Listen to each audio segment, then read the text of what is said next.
बेटी की शादी का खर्च बड़ा है या पढ़ाई का? हमारे देश में आज भी बेटी की पढ़ाई से ज्यादा उसकी शादी पर खर्च किया जाता है। यदि पढ़ाई और शादी में से कोई एक विकल्प चुनना हो, तो ज्यादातर माता पिता बेटी की शादी के खर्च को प्राथमिकता देते हैं। क्या ऐसा करना उचित है? क्या बेटी की शादी का खर्च उसकी पढ़ाई से ज्यादा जरूरी है? हमारे देश में बेटी के जन्म पर आज भी चेहरे मुरझा जाते हैं और जन्म के साथ ही बेटी के भविष्य की नहीं, उसकी अच्छे घर में शादी की चिंता माता पिता के चेहरे पर दिखाई देने लगती है। जन्म लेते ही बेटी को पराया धन मान लिया जाता है और पराया धन समझकर ही उसकी परवरिश की जाती है। सदियों से हम ये बातें सुनते आ रहे हैं कि बेटियां तो पराया धन है। शादी के बाद इन्हें दूसरे घर जाना है। बेटियों को पढ़ाकर क्या होगा?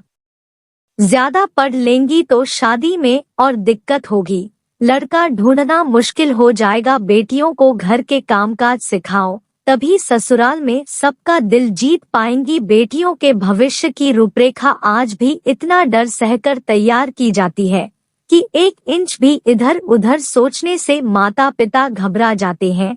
बेटी को जैसे तैसे पाल पोषकर उसके ससुराल पहुंचा देने के बाद ही माता पिता राहत की सांस ले पाते हैं। तब तक उन पर समाज और रिश्तेदारों का इतना दबाव बना रहता है कि वे अपनी और बेटी की इच्छाओं के बारे में कुछ सोच ही नहीं पाते।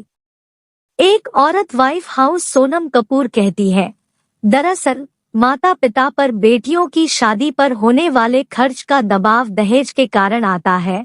ना चाहते हुए भी मजबूरन माता पिता को अपनी हैसियत से बढ़कर बेटी की शादी में खर्च करना पड़ता है, जिसके कारण वो अपनी कई जरूरतों में कटौती करते हैं, कर्ज भी लेते हैं। ऐसे में बेटी की पढ़ाई और करियर प्रभावित होना स्वाभाविक है। बेटी जितना ज्यादा पढ़ेगी, उतना ज्यादा पढ़ा लिखा लड़का उसके लिए ढूंढना पड़ता है और जितना काबिल लड़का उतना ज्यादा दहेज। इस डर से बेटियों के माता पिता उन्हें ज्यादा पढ़ाने से भी डरते हैं। बेटी की शादी की चिंता उसके अभिभावकों को इतनी ज्यादा होती है कि उसकी तैयारी में वे अपनी बेटी के हुनर और उसकी काबिलियत पर भी ध्यान नहीं दे पाते। सख्त कानून बन जाने के बाद भी दहेज के लेन देन का सिलसिला बदस्तूर जारी है। जब तक दहेज का लेन देन बंद नहीं होगा, तब तक बेटियों की स्थिति में सुधार नहीं हो सकता। जॉब वर्कर कोमल कहती है, मेरी सास अक्सर मेरे बेटे और बेटी में भेदभाव करती है। बात बात पर बेटी को ये एहसास दिलाती है कि ये उसका घर नहीं है।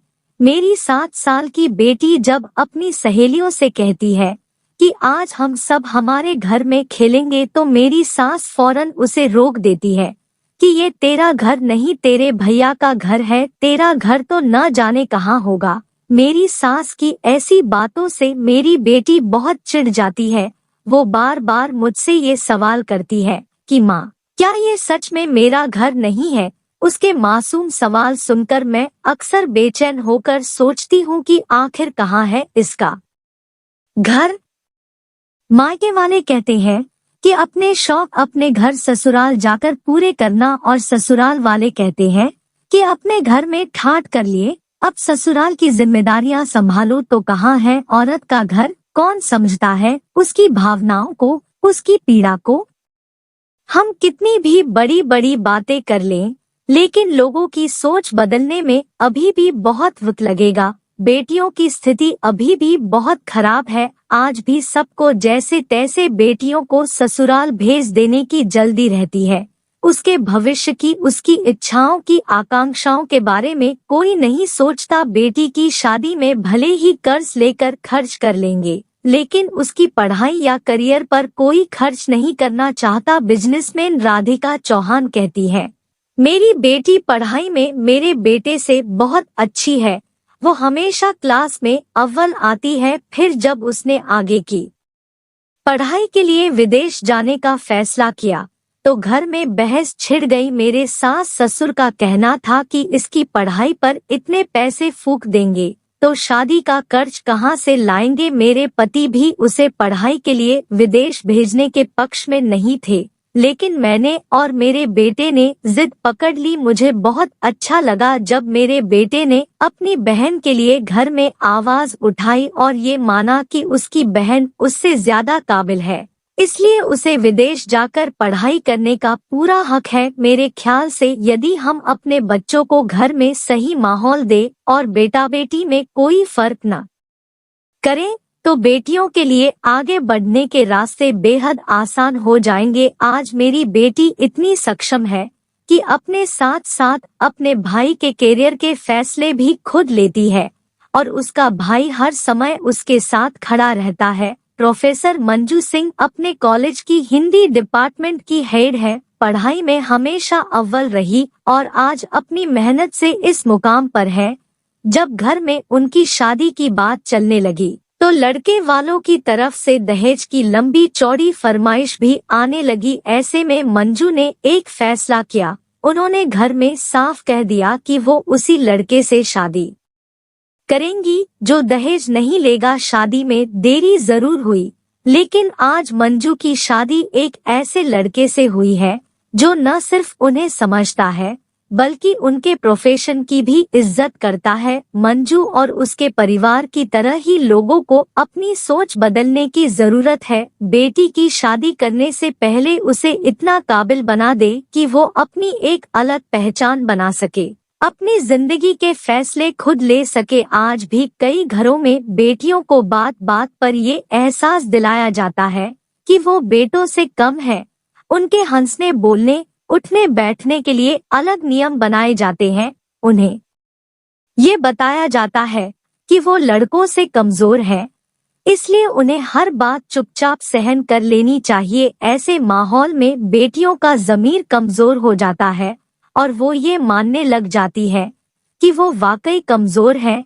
ऐसे में जब उनके साथ कोई अन्याय या अत्याचार होता है तो लड़कियां अपने खिलाफ आवाज भी नहीं उठा पाती। महिलाओं के सम्मान और उनकी स्थिति में सुधार की शुरुआत घर से ही होनी चाहिए। सरकार बेटियों की स्थिति में सुधार लाने के लिए सुकन्या समृद्धि योजना, बेटी बचाओ बेटी पढ़ाओ जैसी कई मुहिम चला रही है, लेकिन इसकी शुरुआत जब तक घर से नहीं होगी तब तक कुछ नहीं हो सकता। यदि आप अपने बेटे और बेटी को एक जैसी परवरिश देते हैं, उनमें कोई भेदभाव नहीं करते, तो बेटियों की स्थिति में अपने आप सुधार आ जाएगा। फिर आपको बेटी की शादी के कर्ज की चिंता करने की कोई जरूरत नहीं होगी, क्योंकि आपकी बेटी अपनी जिंदगी की राह खुद बना लेगी, वो भी अपने दम पर। हमारे देश में शादियों पर पानी की तरह पैसा बहाया जाता है।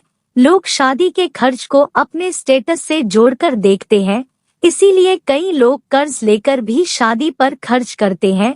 उस पर यदि बेटी की शादी हो तो दहेज का खर्च और बढ़ जाता है। ससुराल वालों की फरमाइश और दहेज की लिस्ट इतनी लंबी होती है कि उन्हें पूरा करते करते लड़की वालों की कमर टूट जाती है। बेटी चाहे कितनी ही काबिल क्यों न हो, फिर भी उसके माता पिता को उसकी शादी में दहेज देना ही पड़ता है। आशा करती हूँ हमारी यह छोटी सी वीडियो आपको पसंद आई होगी।